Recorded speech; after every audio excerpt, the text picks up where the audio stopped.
Assalamualaikum warahmatullahi wabarakatuh. Kembali lagi ke channel Dunia Mistis FM. Kali ini saya akan membawakan sebuah kisah yang berjudul Santet Darah Turunan. Sebelum masuk ke ceritanya, jangan lupa like, komen, dan subscribe, dan nyalakan lonceng notifikasinya agar tidak ketinggalan dengan cerita-cerita berikutnya. Oke teman-teman, mau tahu seperti apa kisahnya? Langsung saja masuk ke ceritanya.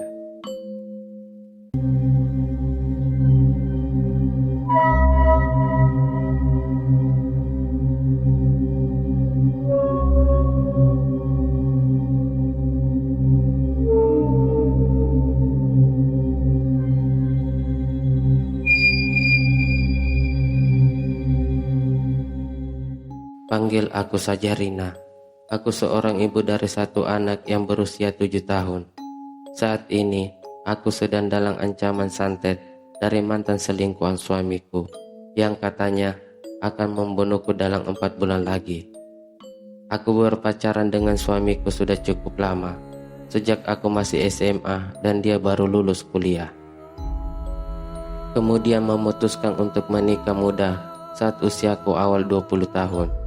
Aku sudah sangat percaya sama suamiku, meskipun rentang usia kami beranjak 8 tahun. Semula pemula saat hari pernikahan kami, di tengah riuhnya acara pengisi musik, tiba-tiba aliran listrik padam. Kami menikah di gedung yang seharusnya menyediakan mesin diesel untuk suplai listrik. Beberapa saat tercium bau gosong yang amat pekat menyebar di seluruh ruangan. Tamu-tamu panik, dikhawatirkan ada aliran listrik korslet sehingga menimbulkan kebakaran. Namun setelah dicek, semua jalur listrik normal. Mesin diesel generator pun seperti hampir terbakar. Namun sumber bau segosong ini tampaknya jelas bukan bersumber dari sana. Ketika petugas memeriksa bak air yang digunakan sebagai pendingin, rupanya di sana terdapat banyak sampah yang sampai menyumbat selang air. Sampah di bak kontrol itu berbau busuk karena juga ada bangkai-bangkai tikus di sana. Kami nggak habis pikir, bagaimana bisa ada manusia sejati ini di hari yang sakral bagi kami. Setelah bak kontrol dibersihkan, aliran listrik akhirnya menyala lagi dan bau-bau yang gosong di dalam ruangan pun hilang seketika. 3 hari setelah menikah, kami tinggal di rumah orang tuaku. Setelah itu kami pindah ke rumah baru yang telah disiapkan suamiku. Rumah kami tidak terlalu besar. Saat hari pertama kami pindah ke rumah itu, aku sangat terkejut melihat lantai rumah dipenuhi oleh tanah yang berserakan di setiap-tiap ruangan. Suamiku pun merasa aneh. Menurutnya, sebelum ke sini dia sudah menyuruh orang untuk membersihkan rumah. Suamiku langsung memanggil Pak Muri, tukang yang ditugaskan untuk bersih-bersih. Pak Muri yang masih warga sekitar menghampiri rumah kami. Dia pun kelihatan kaget. Suamiku pun merasa aneh. Menurutnya, sebelum ke sini dia sudah menyuruh orang untuk membersihkan rumah. Suamiku langsung memanggil Pak Muri, tukang yang ditugaskan untuk bersih-bersih.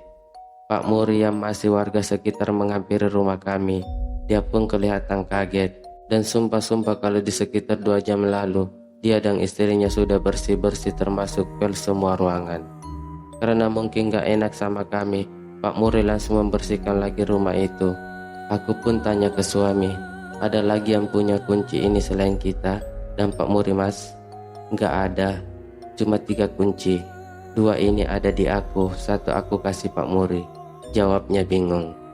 Malam pertama di rumah itu rasanya panas banget. Padahal AC sudah di-setel di suhu terendah. Begitupun malam-malam berikutnya. Padahal daerah rumah kami tinggal ini termasuk dataran tinggi. Tiap malam aku merasa tidak nyaman.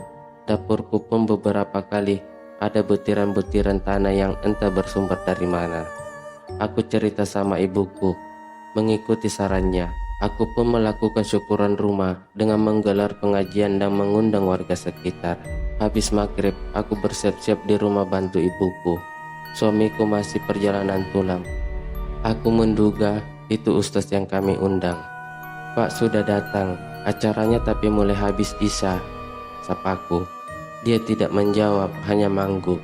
Aku mempersilahkan duduk pergi ke dapur untuk menyagukan kopi. Ibuku memintaku untuk menceritakan kejadian yang aku alami pada Ustaz. Katanya agar didoakan. Kuberikan cangkir kopi itu dan pelan-pelan aku mencurahkan semua yang kualami di rumah ini. Ustaz itu tak menjawab apa-apa. Dia hanya menatap lurus ke arah pintu yang terbuka. Aku minta tolong doakan Pak agar nyaman dan selamat, ucapku kemudian pamit ke belakang. Karena tidak mendapat tanggapan apa-apa. Tak lama, beberapa warga datang dan suamiku pulang. Dari dapur aku mendengar suaranya mengobrol dengan seseorang yang aku hampiri ke depan. Sayang, ini Pak Ustaz Tata. Dia yang memimpin syukuran nanti malam. Sumpah, aku shock ketika sosok kakek tua berpakaian koko hitam tadi sudah tidak ada. Dan kopi yang kusungguhkan pun masih utuh di tempatnya. Aku sempat keluar rumah memastikan sekitar, tapi sosok kakek tua itu benar-benar tidak ada. Aku masih berpikir positif, mungkin itu warga sekitar juga. Cuma aku salah tangkap mengiranya Ustadz. Pengajian pun dimulai, namun kalian tahu, di tengah tahlil dan aku melihat sosok kakek tua itu lagi berdiri di depan rumah sambil menatap tajam, dan dia menunjuk tepat ke arah wajahku. Aku sempat menjerit spontan kaget, mencengkeram lengan ibu yang duduk di sampingku. Entah kenapa aku merasa takut banget. Kenapa? Tanya ibu. Tapi saat aku melihat lagi ke depan, sosok itu sudah tidak ada. Aku cerita sama suamiku tapi dia tidak percaya. Dia bilang, kalaupun benar, paling itu warga. Setelah malam itu aku sering mimpi aneh. Beberapa kali aku juga mimpi kakek-kakek itu dalam rupa menjijikan. Kurus kering, air liurnya menetes, dia seperti cabul. Sosok itu berupaya memperkosaku dalam mimpi. Itu terus berulang, aku benar-benar tidak nyaman dalam merasa was-was di rumah sendiri. Semakin lama, bukan hanya hawa rumah yang panas, tapi hubungan rumah tangga kami juga seperti sumbu pendek. Kami kerap kali bertengkar untuk hal-hal yang sebenarnya sepele. Beberapa bulan setelah menikah, aku hamil anak pertama. Semenjak hampir setiap hari aku menyapu rumah dan menemukan tanah-tanah gempur berserakan. Kala malam, aku mencium aroma amis, suara-suara gemuruh seperti teburan pasir juga terdengar di atap rumah. Beberapa kali di kamar, aku mendengar suara derap langkah kaki berlarian di ruang tengah. Meskipun kehamilan trimester ketiga, aku sering bermimpi kakek-kakek tua itu lagi. Bahkan sampai terasa amat nyata ketika aku melihat kakek-kakek tua itu bergantungan di pilar-pilar kamar. Air liurnya menetes ke wajahku. Saat aku mau teriak, leherku seperti tercekat. Kakek tua kurus itu telanjang. Tulang-tulang rusuknya terlihat jelas. Saking kurusnya seperti hanya tinggal tulang berlapis kulit. Kakek itu lompat atas badanku. Dia memperkosaku. Aku berusaha berteriak sampai akhirnya aku sadar. Setelah wajahku ditepuk-tepuk suamiku. Suamiku kaget melihat aku menangis ketakutan. Perutku pun sakit banget. Aku pendarahan banyak dan langsung dibawa ke rumah sakit terdekat sampai aku dinyatakan keguguran. Sedih banget rasanya hari itu. Aku merasa gagal menjadi seorang ibu, merasa bersalah juga ke suami. Ada yang pernah merasa posisi itu enggak sih? Stres banget rasanya. Parahnya lagi, malam pertama setelah aku keguguran, tengah malam aku terbangun mendengar suara deras napas seperti orang mengunyah.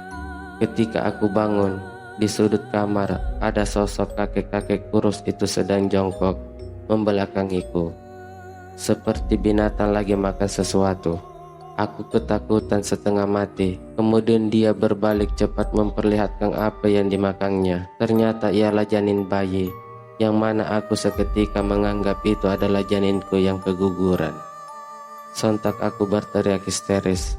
Suamiku bangun. Aku tantrum dan meracau mengatakan berulang-ulang, "Dia makan anak kita." Setelah itu, kami sama-sama mendengar suara gemuruh seperti taburan pasir yang diakhiri dengan suara ledakan di atap rumah. Suamiku kaget, dia memelukku sepanjang malam. Pagi harinya kami menemukan tanah basah dan kembang-kembang setaman di sudut belakang rumah. Suamiku akhirnya percaya kalau ada yang tidak beres. Hari itu dia tidak berangkat kerja. Aku diajak ke rumah kenalan yang dikenal sebagai orang pintar. Aku sangat terkejut ketika mendengar dengan telingaku sendiri kalau katanya ada orang yang mengirim santet dan menyasar istrimu. Harus segera dibereskan karena targetnya nyawa, dan keguguran kemarin itu bukti nyata bahayanya. Mendengar itu aku menangis sejadi-jadinya. Rasanya sepanjang hidup aku tidak pernah jahat sama orang lain. Kenapa ada manusia yang setega ini padaku? Aku mengoreksi diri, barangkali ada orang yang pernah tersakiti olehku tanpa sadar. Namun tiba-tiba suamiku mengakui kalau sebulan sebelum pernikahan kami dia berselingkuh. Suamiku tergoda dengan perempuan di kantornya yang merupakan bawahannya. Sampai seminggu sebelum pernikahan, suamiku bersetubuh dengan perempuan itu. Sadar melakukan hal yang salah dan takut ketahuan, dia memutuskan hubungan mereka. Karena perempuan itu terus menuntut sampai menerornya, suamiku memutuskan untuk memecat perempuan itu. Merasa tidak diterima, saat hari pemecatan, perempuan itu mengatakan sumpah beberapa kali sampai mengancam suamiku. Mas, aku bersumpah rumah tanggamu tidak akan bahagia dan kamu akan kembali padaku. Saat kalimat terakhir yang diucapkan perempuan tersebut, rasanya teror yang terjadi di rumah kami berkali-kali lipat lebih intens. Aku merasa rumah kami sangat ramai dan panas saat malam. Bersama orang pintar itu kami melakukan ruatan rumah setiap hari, yang kami laksanakan terus-menerus selama beberapa bulan sampai akhirnya aku merasakan semuanya telah membaik. Dan masih di tahun yang sama aku hamil lagi. Semasa hamil, aku memilih lebih sering tinggal di rumah ibu. Karena sejujurnya aku masih trauma. Sebisa mungkin aku mendekatkan diri pada Yang Maha Kuasa untuk memohon perlindungannya. Anak perempuan lahir normal. Dia tumbuh menjadi anak spesial meski terkadang emosinya tidak terkendali. Anakku sering tantrum kala malam. Aku masih berpikir itu hal yang wajar pada anak kecil. Sampai pada waktu aku hendak membuat perayaan kecil-kecilan untuk ulang tahunnya yang ke-7. Aku membeli beberapa daging merah yang kusimpan di lemari pendingin untuk diolah besok. Namun, saat hendak dimasak, daging itu mendadak tidak ada di kulkas. Aku mencarinya kemana-mana, tapi tidak ditemu. Saat aku masuk ke kamar anakku, ada sisa daging bekas yang digigit berserakan di atas kasurnya. Dan anakku pingsan di lantai. Saat sadar, dia meracau tantrum mengatakan, "Aku mau darah." Aku kaget dan ketakutan, sembari mencoba menenangkan anakku. Malam berikutnya aku mimpi sosok kakek-kakek kurus itu lagi, yang sudah bertahun-tahun sebelumnya tidak pernah muncul. Di mimpiku dia sedang menjilati anakku, namun anakku tampak nyaman dipeluk olehnya. Bahkan dia berpaling tersenyum padaku. Pikiranku sudah kemana-mana. Aku bercerita ke suami, tapi kami juga bingung apa yang harus dilakukan. Hari-hari selanjutnya, awal rumah seperti kembali ke masa kami baru menikah. Suara-suara taburan pasir terdengar kala malam. Paling parah, keramik seperti meledak dan di dalamnya penuh dengan tanah kubur serta kembang-kembang. Banyak kelambang keluar dari sela-sela keramik. Suamiku memasang CCTV di rumah kami agar dapat mengontrol saat bekerja. Banyak kejanggalan yang terekam di kamera seperti kursi-kursi terbalik sendiri, helm yang terlempar, bahkan aku beberapa kali hampir celaka. Salah satu yang terekam ialah waktu aku hampir saja tertimpa pot gantung. Aku jadi sering berhalusinasi melihat hal-hal yang tak nyata. Salah satunya waktu masak. Sop daging tetelang yang aku rebus seketika berubah di mataku menjadi kepala kerbau yang masih mengalir darah segar. Aku berteriak histeris, namun beberapa saat sup itu kembali seperti semula. Entah apa yang terjadi pada diriku. Aku sering mencium bau-bau amis busuk. Aku menemukan banyak jeroan seperti usus, jantung, dan perahu hewan berserakan di lantai rumah.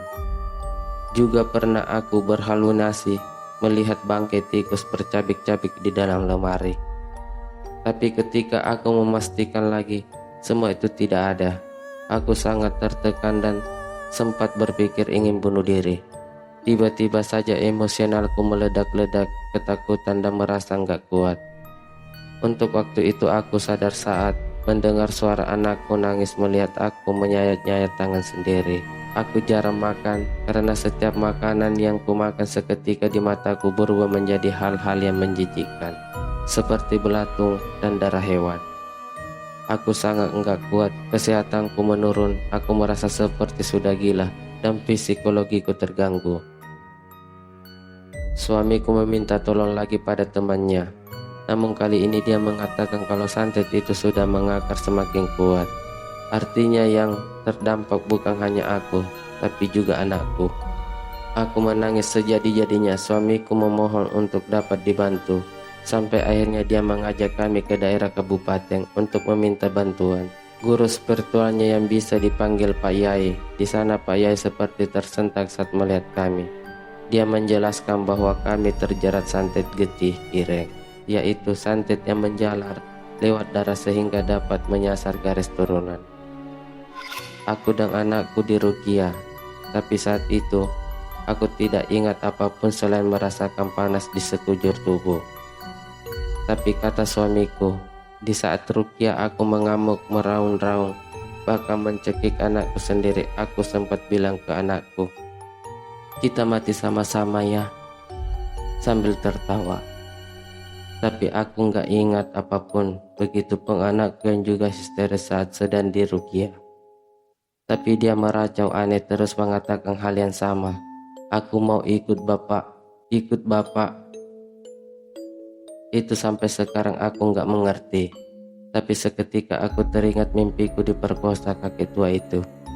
Pak Yai bilang dampak santet itu telah menjerat anakku sejak dalam kandungan. Pada usia tertentu dia akan dijemput, seperti tali gaib yang hanya menunggu waktu 4 bulan dari sekarang. Jika tidak ditolong, maka kamu harus siap dengan kemungkinan terburuk.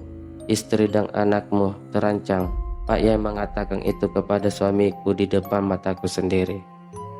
Kami menuruti saran dari Pak Yai untuk hijrah sementara dari rumah tersebut. Aku sekeluarga mondok di tempatnya dan kami rutin diruqyah, juga melakukan ruatan diri. Seiring waktu aku merasa jiwaku lebih stabil.